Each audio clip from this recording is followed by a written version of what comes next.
السلام عليكم ورحمة الله وبركاته. سو dhawaada asxaabta kusoo dhawaada cashirkeenii saddexaad oo ka mid ah casharradeena CSS-ka ah. Cashirkeenna waxaan ku qaadan doonaa waxa loo yaqaano colorska CSS-ka dhexdiisa iyo sida aynu isticmaalnahay. Coloradu way kala duwan yihiin, qaabab kala duwan oo loo isticmaalaa. Marka caawa colorskaas ayaynu arki doonaa inagoo xogaa practical ku sameyn doona.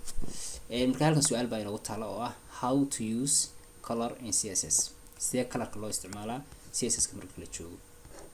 Tusaale ahaan haddeer website way kan ku jiro website-kaas wuxuu leeyahay colors. hadda markaan saa u dul saaro halka ay ku qorantay exercise colorkiisu cadaan buu noqonayaa, halkan background-ku waa cagaar, haddaan search button ku dhufto wuu isbedelayaa, halkan button-ku buu noqonayaa. waxaas oo dhan waa colors. marka waxaas oo dhan waxaa lagu sameeyay CSS iyo waxyaabo kale oo luqado kale ku dhex jira. marka colorska haddaba si loo isticmaalaa sideeba wax lagu design gareeyaa. marka ugu horeysa intan ayaa muhiim ah inaad qoratid oo ah inta basic-ga HTML-ka. marka hore doc type-ka qoro HTML leh, dabeetana HTML-ka fur, dabeetana waxaan ka xidh body leh, body-gan haddana waxaan ka furo halkan ka xidh. waxaad kaloo qortaa head-ka halkan ka xidh. head-ka dhexdiisa waxaad gelinaysaa waxa loo yaqaano title-ka waa horey baan usoo sheegnay oo waxa weeye markaad browser-kaaga joogtid halkaas sare waxaa kasoo baxay, halka waxaa ku qoran hadda W3 Schools Online Web Tutorial. halkaas oo kale waxaad gelisid waxaas ayaa title-ka dhex geliya, halkaas oo kale title-ka dhex geliya, waxaa title-ka dhex gelisay halkaas oo kale kasoo muuqanaya.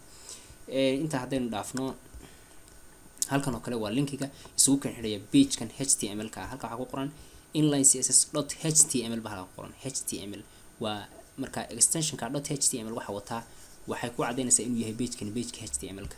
kan kale ee ay ku qoran tahay mystyle.css ay ku qoran tahayna waxa weeye waa page-kii CSS-ka ahaa.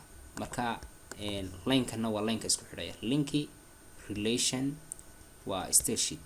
relationku waxa uu ku saabsan yahay style sheet. type-kiisuna waa text waana CSS.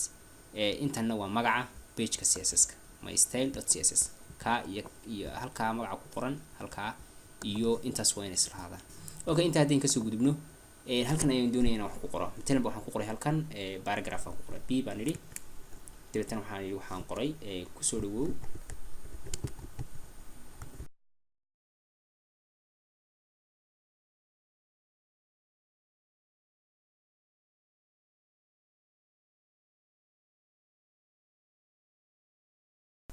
okay. paragraph-kaas ayaan hadda qoray. paragraph-kaas ayaan rabaa inaan style ku sameeyo. hadda barta aan marka hore save gareeyo kabacdina aan browser-ka ku kiciyo opening browse suu yahay aynu eegno. haddeer paragraph-ki waa ka background-kiisu waa page-ka cadaanka weeye, fartiisuna waa nooca.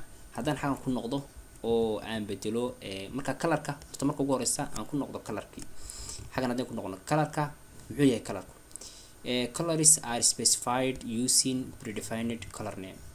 color-ku wuxuu cayimaa ama uu sheegaa color-ku suu ekaanayo iyadoo oo la adeegsanayo using predefined color names, iyadoo la adeegsanayo color names horey loo soo define gareeyay oo macnaha CSS-ka package-keeda ama libraries-keeda ku jira. color names-ka maxaa kamid ah marka waxaa kamid ah green-kii, blue-kii, red-kii, black-kii, waxaasa kamid ah. kuwaasa color name la dhahaa. or ama si waxaa la adeegsadaa RGB colors. RGB colors waxaa la dhahaa sida colorada marka asal ahaantoodu saddex color bay ka yimaadaan. waxay ka yimaadaan red, green iyo blue. saddexda color oo la isku dardaray baa colorada kale oo dhan ay ka imaanayaan. colorada kale oo dhan saddexdaas asal u ah. marka saddexda color oo la isku dardaray mid kasta kan wuxuu taagan yahay 255 buu taagnaan doonaa, kan wuxuu taagnaan doonaa 255, blue-gun wuxuu taagnaan doonaa 255. marka la isku dardaro midna aan kan boqol ka dhigo, kana boqol ka dhigo, kana boqol ka dhigo, saddexdooda waa mid walba boqol ka dhigo, color nooc kale ah soo baxaya. saddexdii color oo la isku daray marka ka wada adeegsan kartaa. waxaad kale adeegsan kartaa wax kale oo la yiraahdo in hex value. hex value waa arki doonaa. waxaad adeegsan karaa mid kale oo la yiraahdo huge saturation light mid la dhaho. waxaad adeegsan doonaa mid kale oo la yiraahdo RGBA. intan waa red, green, blue iyo wax loo yaqaan opacity ama inuu ku muujiyo. kan isna waxa weeye waa kan oo lagu daray opacity lagu daray waa huge saturation light opacity values. kuwaas oo dhan baad adeegsan kartaa. waxaas oo dhan waa habab lagu qeexo colorska. okay, haddaba saddexdan wax baan rabnaa inaan marka ugu horeysa waxaan doonaynaa text-ka color-kiisa inaan bedelo, background-ka inaan bedelo, inaynu sidoo kale bedelno border intaynu u sameyno qoraalkeena inaynu borderka kalarkiisa bedelo aynu tagno editorka paragraphkan aynu sameyno paragraphkan marka ugu horeysa waxaan rabnaa inaynu horta selectorka aynu qaadano selectorku waa b baan qaadanaa waxaan tegaynaa halkan pageka html-ka paste baan ku leenahay waxaan furanaa bracketkeeni baan furanaa marka ugu horeysa waxaan rabaa inaynu textiga kalarkiisa bedelno marka textiga kalarkiisa marka hore madow buu ahaa soo ma kalarkiisa bedelno waxaan dhahnaa color kabacdi maxaad dhahaysaa matalan waxaad tirahdaa red marka waxaanu isticmaalnay predefined color name caadiya baynu isticmaalnay oo red ah oo qoraal ah okay plan save gareeyo refresh and isbedel sidoo kale waxaan isticmaali karaa waxa loo yaqaano RGBA baan isticmaali karaa haddaan hadda ku noqdo editorkayga oo aan halkaa aan idhi color markaan idhi waxaan dhihi karaa waxa loo yaqaano RGB waa kan RGB deetana waxaan gelinayaa matalan ba 30 comma baan leeyahay 100 ka 30 ka ahi waxa weeye waa redkii green kana waxaan dhahayaa waa 100 comma kana waxaad tirahdaa blue kana 200 aan save dhaho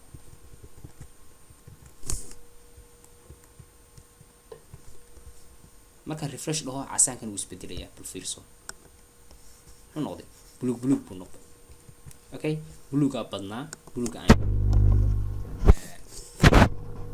qaata ma ka dhigan color nooc kala ayaa ka dhex samaysmay saddexda color marka la isku daro okay waxa cagaar xigeenkaas oo kale noqday cagaar buu noqday marka kuwaas oo la isku dardarayna wada adeegsan kartaa waxaan kaloo adeegsan karaa waxa loo yaqaan nooca labaad oo la yiraahdo hex value waxaan u adeegsan karaa intaan iska taatiro color markaad tirahdid meeshaad marka hore color name ka sheegaysa ama RGB kala hay waxdaas hex value baad gelinaysaa waxdaas hash baad ka bilaabaysaa deetana waxdaas matalan ba d2 ama waxdaas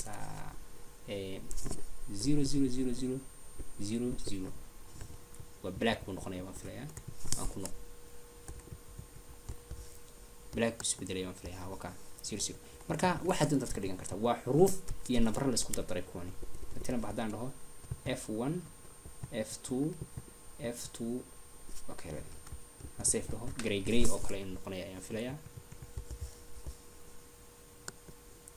waa gray buu noqday ana uu qarsoomay cadaan xigeen buu noqonaya gray light bay dhahaan cadaan xigeen buu noqonaya marka hex value-gana saas aad u isticmaali kartaa waxaa jira mid kale la yiraahdo huge saturation light RGB-gan oo lagu daray oo opacity-ga sheegaya waxaas oo dhan baad sheegi kartaa marka bal RGB-ga aynu tijaabino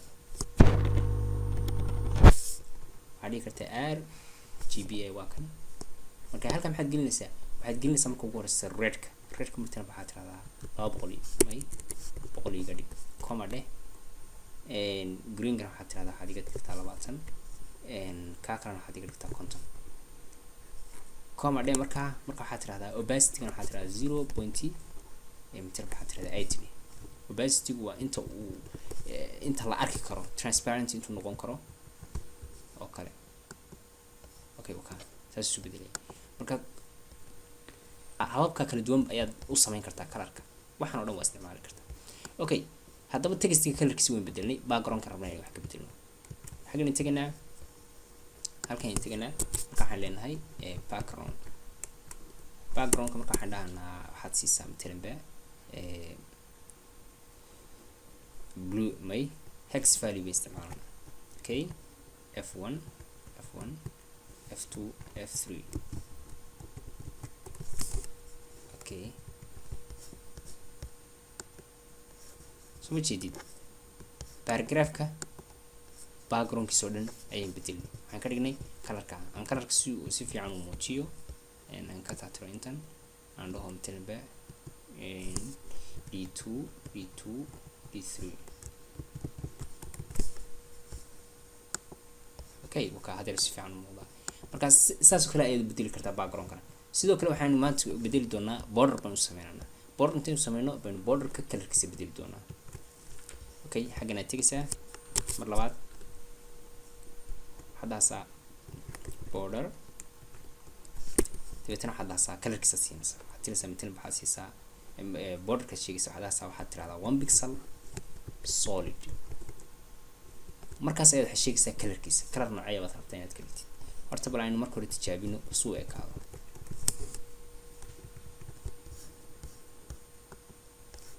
kalar waxaan gelinay border baan gelinay laakiin borderkan hadda wuxuu u egyahay fartu u egyahay bal aynu ka bedelno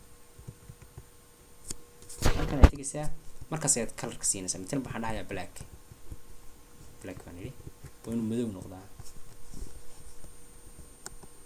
okay soo ma jeedid marka saa doontad u bedeli kartaa red baad ka dhigi kartaa waxaad rabtid ka dhigi kartaa doonta waxaad ka dhigaysaa green waxaad isticmaalaysaa qaababka kala duwanaa ee loo sameyn jiray colorska baad isticmaalaysaa haddaad doonto waxaad isticmaalaysaa color name caadiga sida black green yellow white waxaas RGB ga baad isticmaalaysaa oo nambarada la isticmaalayo hex value oo la isticmaalayo xuruufta iyo nambarada isku dhex jira waxaasoo dhan baad isticmaali kartaa haddaan eegno markaan refresh gareeyo green noqdo green buu noqdo okay marka border colorkana saasaad u bedeli kartaa cashirkeenu markaa caawa intaas ayuu ku ekaa waxaan rabay inaan tuso